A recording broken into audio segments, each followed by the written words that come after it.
la différence radicale entre hommes et femmes va aboutir comme d'habitude, aboutit comme toujours on pourrait dire, à des rôles déterminés pour l'un et pour l'autre. Et puisque la femme est potentiellement mère, sinon mère en action, il est bien clair que ça la renverra une fois pour toutes à la maison, dans le soin des enfants, le soin des plus faibles, le soin des vieillards, les tâches domestiques.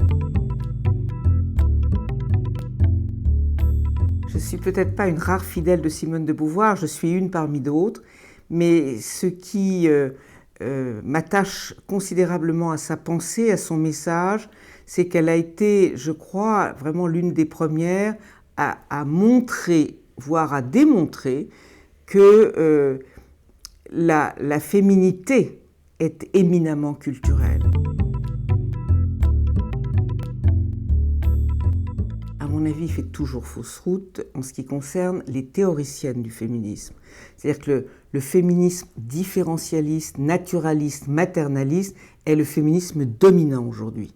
Mais il ne faut pas confondre les théoriciennes qui sont dans leurs universités ou qui sont, à proprement parler, les intellectuels du féminisme, avec, je dirais, les femmes en général qui ont d'autres chats à fouetter que la théorie féministe, mais qui ont un point de vue féministe sur leur vie, etc.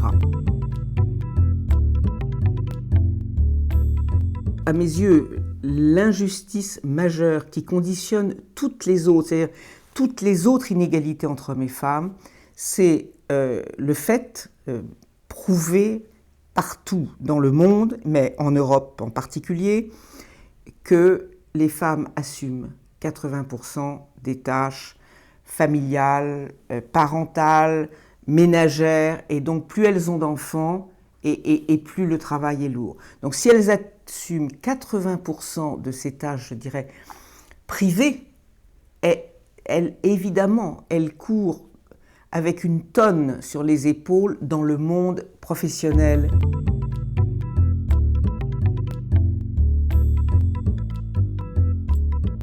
Parce qu'il faut en finir avec les utopies, les préjugés, les stéréotypes. Je pense que on ne naît pas femme, on le devient, mais on ne naît pas homme non plus, on le devient.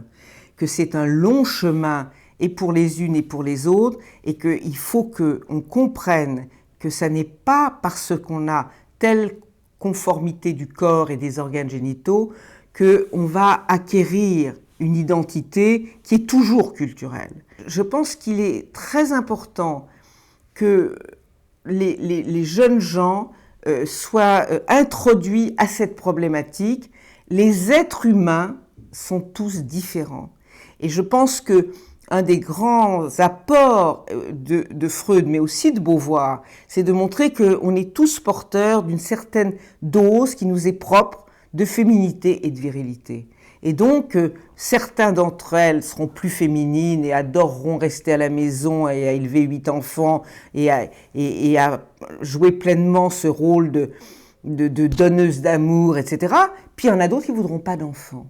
Et puis ça ne les intéresse pas. Puis il y en a d'autres qui voudront vivre des amours homosexuels. Et tout ça est normal. Et je pense que pendant si longtemps, les préjugés ont été si lourds que finalement, les générations qui arrivent sont aussi la proie de ces préjugés. Et donc c'est effectivement aux enseignants, aux professeurs de déconstruire tout ça.